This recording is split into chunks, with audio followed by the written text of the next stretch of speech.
Welcome back to Daytime with my co-host today, Andy Hauerheim from Active Cambridge.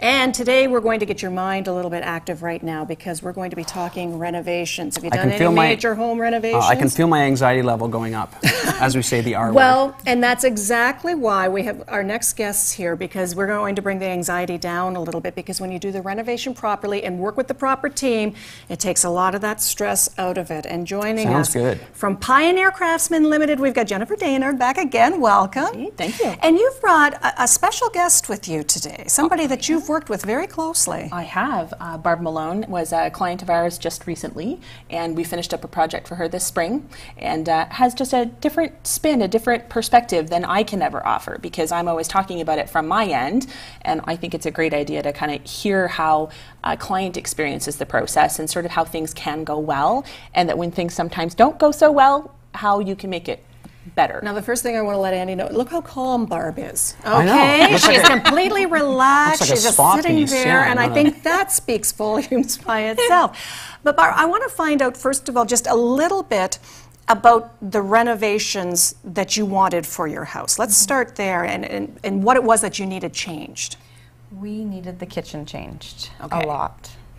We actually purchased my father-in-law's house. It was the home that my husband grew up in, and it was a very small kitchen. I still don't know how my mother-in-law did it. She had 3 boys, and she did it for 38 years in that kitchen. So I wanted, that was kind of my stipulation to buy this house, was to knock out a bunch of walls. Originally, we weren't even gonna knock out walls, but it turned out we did knock out walls.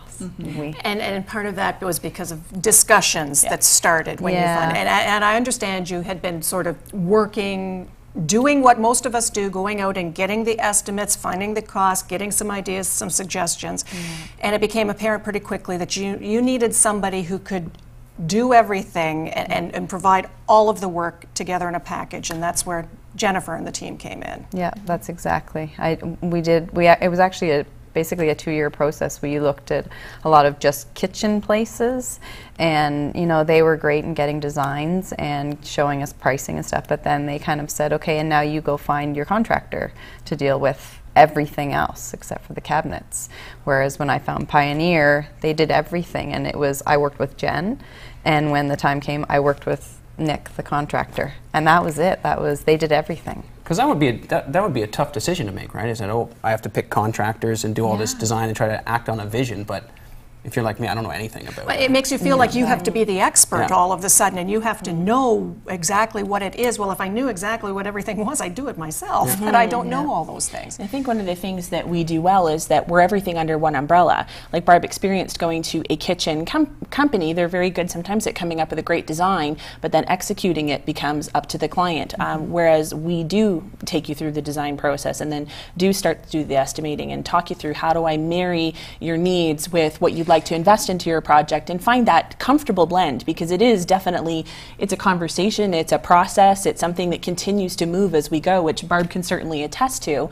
And she started off with a reasonable budget to do a economical project, and we started off saying, great, that's how we can do this, and then it started to go, well, what if we took out some walls, and can we take out that really big one that's holding up the second story?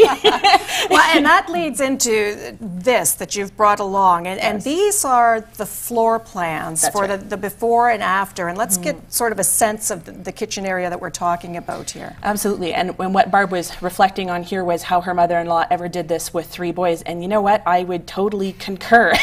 There are times when I look at a small kitchen and I think, in a different generation, it worked, but I mean, this was a case where there literally was like, I don't know, 1.5 feet of cabinetry between the sink and the stove. The stove was jammed right up against the wall here. There's a corner, which is really awkward to work in, with the fridge sticking forward of the corner, so the corner becomes practically useless.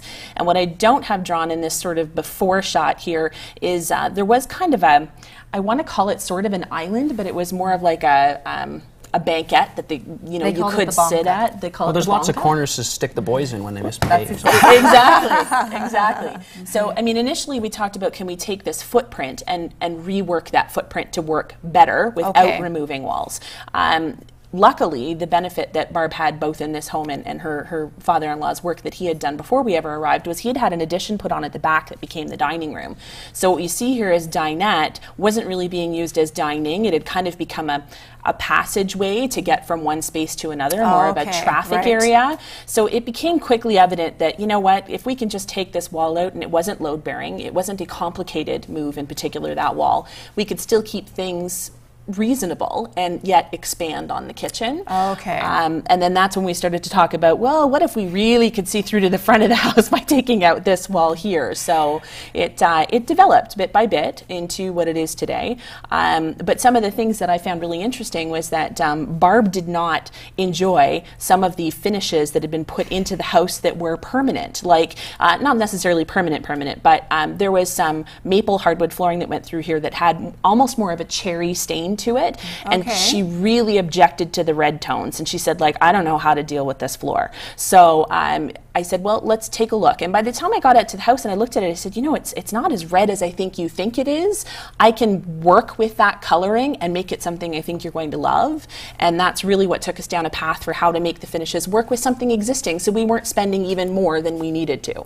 Well, and that becomes one of those, because what probably would have happened in another renovation project, that floor would have just come out. Yeah. And something else would have gone in, and suddenly, you know, you're saving that cost, maintaining and getting what you want. And when we come back, we're going to talk a little bit more about how this whole transformation took place and get to see a little bit about what Barb wanted and how the kitchen renovation transpired. All right? So we'll be back in just a moment. Stay with